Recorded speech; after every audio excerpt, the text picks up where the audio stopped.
Radio La Clave. Bueno, avanza la mañana, ya son las 9:16 de este martes 7 de diciembre y por estos días Franco Parisi ha logrado un protagonismo inusitado para alguien que no pasó a segunda vuelta. José Antonio Kast ya participó en su programa online donde insistió en su propuesta de una zanja en el norte como medida para controlar la inmigración. También hizo varios, comillas, guiños a los votantes de la zona norte de nuestro país. Mientras Gabriel Boric aún no decide si va a participar del encuentro. Es uno de los temas que impulsa nuestra conversación junto a Marta Lagos, directora de Latino Barómetro, fundadora de Mori Chile, y Patricio Gajardo, analista político, ambos parte de nuestro panel político de esta mañana de martes. Muy buenos días, bienvenidos los dos. Muy buenos días, ¿cómo están? Muy bien, muchas gracias, Marta. Estamos ahí empezando a hacer contacto, tratando de hacer contacto con Patricio Gajardo, así que Hernán te va a hacer la primera pregunta para abrir ahí. Marta, ¿cómo te va? Buenos días. Hola, ¿qué tal? Oye, estamos en un momento de incertidumbre y algunas se han ido subsanando con el pasar de las horas, pero ambas candidaturas se encuentran en medio de esta dicotomía de cómo moderar sus programas de gobierno para conquistar al votante, valga la redundancia, más moderado, sin tocar o, como se dice, revolver el gallinero de sus votos más duros. Acá también está en juego la credibilidad de los candidatos, porque en ambos casos han tenido vueltas bastante claras o evidentes en base a tener que entregar ciertos tipos de señales y que no tenían mucho que ver con sus principales puestas en escena. ¿Cuánto juega acá la credibilidad? ¿Cuánto juega el plan realmente? En otras ocasiones se hablaba de que nadie se lee los programas de gobierno y que la gente vota por el rostro o por la identificación política. Antes de que respondas, Marta, solo comentar que ya está en línea también Patricio Gajardo para que sepan y seguimos después con él. Marta, te escuchamos. Ya, mira, a ver, varias cosas de tu pregunta. En primer lugar, yo contestaría la premisa de que aquí hay incertidumbre. Me parece que hay la misma incertidumbre que ha habido en las 7 elecciones anteriores ante la segunda vuelta. En segundo lugar, el tema, ¿no es cierto?, de cambiar o darse vueltas de carnero para la segunda vuelta, los cambios más bruscos o más rápidos, más brutales que se produjeron en la segunda vuelta fue en 1999, cuando Lago empató por 30.000 votos con Joaquín Lavín en la primera vuelta. Entonces, a todo eso no le veo nada de nuevo. Ya. Ahora, lo que sí es novedoso, si tú me dices de esta primera vuelta, es que ninguno de los dos candidatos en la primera vuelta concita una mayoría de electores, y que prácticamente empatados por 150.000 votos de diferencia, ¿no es cierto?, juntan solamente el 25% de los votos. Yo creo que esa es la novedad de la primera vuelta. Y al mismo tiempo se ve una, disociación entre el voto de la Cámara de Diputados, ¿no es cierto?, y el voto de la de la presidencial, porque claramente si tú sumas la presidencial, sacó los 4 candidatos de izquierda, sacaron 3.300.000 votos, mientras que los 2 candidatos de derecha sacan algo así como 700.000 votos menos. Entonces hay una incongruencia en el voto. Ya no es un espejo, digamos. Una contradicción, ¿no es cierto? Y eso es lo que lleva, ¿no es cierto?, a todas estas especulaciones de que, bueno, el voto de las parlamentarias se rige por una regla, el voto de la presidencial se rige por otra. Nunca habíamos tenido una disparidad tan grande de reglas entre el Parlamento y la presidencial. El tema de la nueva ley electoral con el voto, proporcional, sin duda que ha cambiado el resultado, más allá de que los votantes hayan cambiado sus votos. Yo creo que aquí hay que darle una importancia muy grande al tema de la regulación de la política y cuáles son el marco de funcionamiento. Y esta es la primera elección presidencial que se produce sin binominalismo de ningún tipo, es decir, habiendo no tenido binominalismo en la primera vuelta. Y yo creo que ahí es donde está la diferencia, porque ¿qué es lo que es el binominalismo al final? Al final el binominalismo es de que cuando llega la segunda vuelta hay un señor que dice todos voten por. Bueno, eso se acabó, porque no existió en la parlamentaria. Yo creo que muchas personas al hacer la campaña de la parlamentaria no se dieron cuenta de eso, y hoy día no existe nadie que diga, no hay un jefe de coalición. El presidente de la República nunca fue jefe de coalición. Los últimos ¿Ya? presidentes no lo fueron. Bueno, los últimos presidentes no lo fueron, pero especialmente este presidente, ¿no es cierto? Entonces, no tenemos a nadie que le diga ni a la derecha, y menos a la izquierda, que ha estado tremendamente fragmentada, ¿no es cierto? Y que yo diría la única ocasión en que no estuvieron fragmentadas fue el famoso día de la acusación constitucional.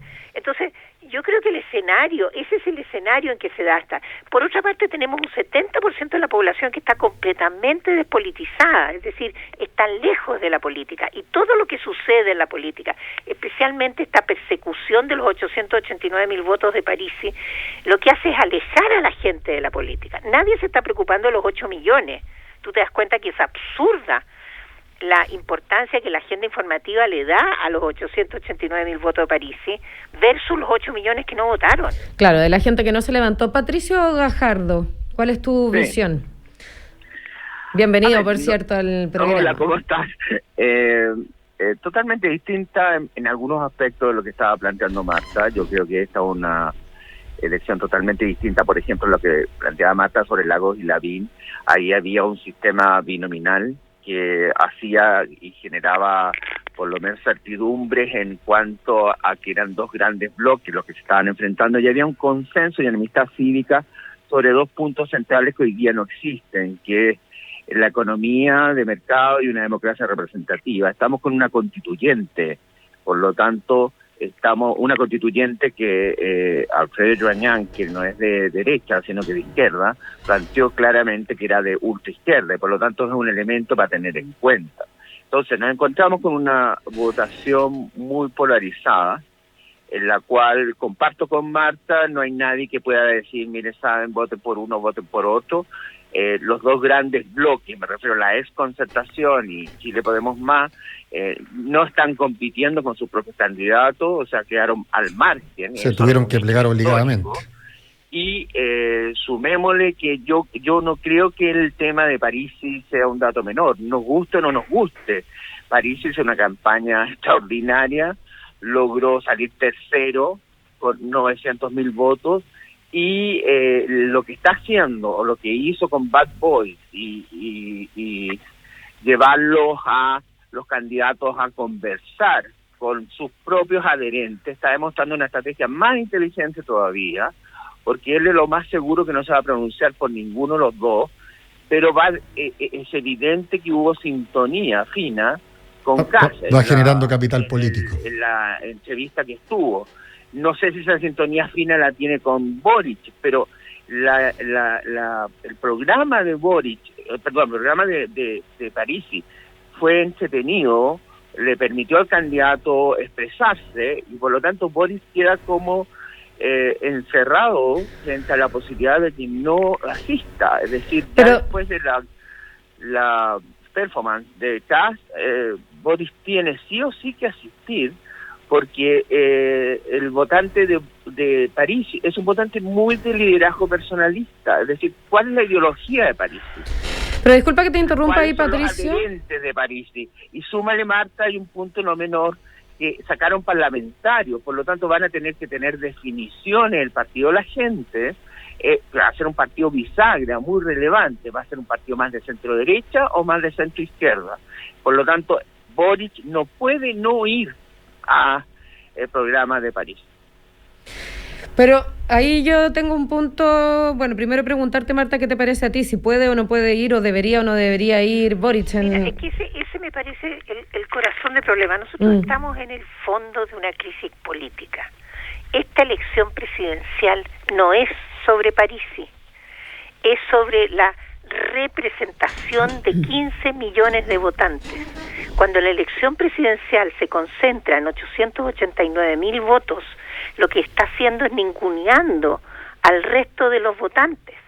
A mí me parece no solo, digamos, absurdo lo que se está haciendo en términos de agenda, sino que además de eso perverso para la crisis de la política, porque fíjate tú que se están fijando en un candidato que tiró el mantel, que pateó a la política y a los partidos, y que, bueno, sí, tiene adherentes, sacó 2% más que en la elección del 2013. Es decir, ya sabíamos que Parisi tenía un capital político. Entonces, el asombro de la élite política y el énfasis que se le da es un problema de la élite, no es un problema del pueblo. Entonces, aquí todos se llenan la boca diciendo, no, que el partido del pueblo, que la lista del pueblo, todos quieren ser el pueblo, pero al final de cuentas nadie está representando a este pueblo, donde 8 millones de ese pueblo se quedan en la casa.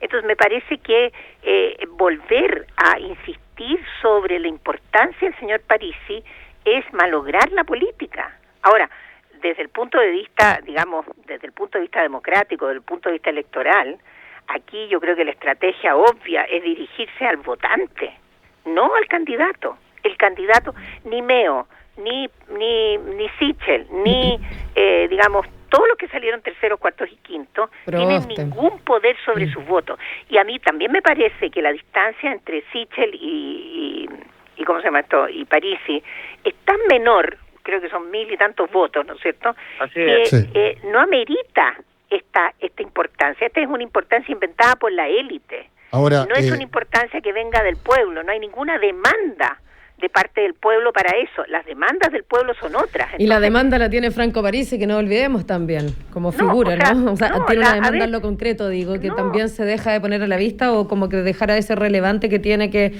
un no pago de pensión alimenticia. A mí me parece que ahí también es raro cómo se releva tanto la figura de un ex candidato presidencial que tiene un cuestionamiento que no tiene que ver con el gusto o preferencia de alguien, sino que hay una demanda concreta por no pago de pensión alimenticia, y como que se nos olvida y se perdona también. Sí, pero no solo eso. Fíjate que el señor Frafra sacó 1 millón de votos del total de 8 millones de votos que habían en Chile en el año 89, que era el 15% de la población electoral. Este señor saca el 12% de la mitad, de menos de la mitad. Entonces, tú te das cuenta que si nosotros le hubiéramos dado esa importancia al Frafra en el año 89, que sacó bastante más votos proporcionalmente que cualquiera de los que le siguieron en posturas populistas, es decir, en Chile hay un electorado populista, lo ha habido siempre. ¿Por qué diablos se están espantando tanto hoy día? ¿Por qué se espantan tanto de decir que este señor lo consiguió a través de las redes sociales, cuando han pregonado que las redes sociales producen este efecto y que tienen ese impacto? Ahora, entonces, usan las redes sociales y dicen que tiene ese impacto, y cuando tiene el impacto dicen, ¡ay, qué brutalidad, mira el impacto que tuvo! Sí, pero más allá, solo acotar de que más allá de que esto sea una discusión de élite o de que los medios están enfocando, acá son los propios candidatos que pasaron a segunda vuelta y sus comandos los que decidieron reenfocar la estrategia directa hacia la persona de Franco Parisi. Yo no digo lo contrario, yo estoy diciendo que la agenda informativa, de los cuales por supuesto los candidatos, pero yo te digo una cosa, hoy día no se habla de otra cosa que de Parisi. ¿Dónde quedó la agenda de la elección? ¿Dónde quedaron las demandas? O sea, yo creo que hoy día los chilenos están preguntando qué pasa con mi salud, qué pasa con mi educación, qué pasa con mis pensiones, qué pasa con mi vivienda, qué pasa con mi salario. Y no qué pasa con el señor Parisi. Son las 9:29 minutos, perdona que te interrumpa, para que Patricio, entiendo que quieres comentar algo ahí. Sí, yo quiero comentar varias cosas. Primero, yo creo que el problema de la participación o no participación no es un tema de Parisi, es un tema de una crisis política que yo te reconozco, pero que y no es tema tan de élite. Hay que ver que un porcentaje, menos del 50%, son los que votan y son los que van a decidir qué pasa el 19. Por lo tanto, esa gente que dice dónde están las demandas, dónde está mi pensión, mi preocupación o qué sé yo, probablemente a lo mejor no va a ir a votar si se repite en un escenario tan polarizado como estamos viviendo hoy día, con dos alternativas totalmente opuestas o contrapropuestas, que vota menos del 50% de los votantes. Entonces, es evidente que mientras no resolvamos el tema de la participación a través de una orientación distinta, acercando la votación, permitiéndola a través de mecanismos de votación anticipada o lo que sea, ese es un tema que ya no lo resolvemos para la elección del 19. Por lo tanto, no es un tema tan de élite, es el tema que le preocupa a la gente que vota. Y la gente que vota sí siguió a Parisi. Me guste o no me guste, me parezca bien o no, es así. Y las dos posturas que existen, de Boric y Kast, son posturas extremas, es decir, no hay posturas moderadas. Entonces, si en un ambiente de tanto antagonismo como el que existe hoy día, no se produce una alta votación, quiere decir que hay un porcentaje importante de gente que hay una desconexión, como tú señalas muy bien, entre sus demandas y lo que creen que la política se las puede resolver. Pero mira, yo creo que lo que tú acabas de decir es muy brutal, discúlpame. O sea, decir que la elección presidencial se tiene que dedicar a conseguir los votos de los que ya votan y olvidarse del resto de los votantes es una cuestión muy, muy fuerte. Pero puede ser pragmatismo, o sea, también. Pero si no, 50% no vota es desde que la vuelta de la la democracia. crisis de la política está donde está por ese pragmatismo. Tú no puedes ignorar al votante humillado, al chileno que se siente excluido porque no entiende lo que pasa en la política, porque el país no está polarizado. Lo que está polarizado es el 30% de los activistas que están interesados en la política y que conforman la agenda informativa que está cada día más lejos de la gente. Entonces, ese discurso de que está polarizado, no es así. No tenemos una elección presidencial competitiva, no tenemos una ambiente electoral. Estamos a 15 días de la elección y hay cero ambiente electoral. El nivel de depolitización que hay en el ambiente puede llevar a que vote por primera vez menos gente que en la primera vuelta, de manera sustantiva. Contigo, Marta, ¿por qué? Porque con ese discurso de que no hay que preocuparse sino de los que ya votaron, sin saber, es cosa de seguir Twitter nomás, sin saber que hay miles de chilenos que no votan en la primera vuelta y que solo votan en la segunda. Y hay miles de chilenos que no votan en la segunda vuelta y que solo votan en la primera. Entonces, yo te digo una cosa, hay que saber un poquitito más de lo que hace el electorado para poder afirmar una cuestión tan fuerte como es, olvídense de los gallos que no votan. Patricio Gajardo, te doy un minuto, disculpa que te interrumpa. Patricio, ¿me escuchas? Sí, te escucho. Te doy solo un minuto y nos vamos a la pausa y de ahí seguimos profundizando, pero para que le puedas responder a Marta. Yo no digo que hay que despreocuparse del no votante. Lo acabas de decir, Patricio. Pero hay que preocuparse con cambios estructurales para que efectivamente incentivemos la participación de la persona que no vota, porque hay una desconexión entre la gente que no vota y la política, que le puede resolver sus problemas o que debería resolver sus problemas. Eso nada más, ¿no? Bueno, son las 9:33, como les decía, es momento de hacer una pequeña pausa y volvemos a seguir conversando en este panel político XL hasta las elecciones, así que ahí seguimos con Marta Lagos, directora de Latino Barómetro, fundadora de Mori Chile, y Patricio Gajardo, analista político. Pero antes de hacer esta pausa, contarles que Copeuch tiene ejecutivos que viajan horas para asesorar a los socios y socias de todo Chile, porque en Copeuch eres socio de un modelo que responde a un futuro positivo, inclusivo y participativo. Puedes cambiar de cliente a socio en copeuch.cl. Te invitamos a seguir aquí, como les decía, seguimos con el panel político luego de esta breve pausa. Ya volvemos con más. Estamos presentando El Mostrador en la Clave.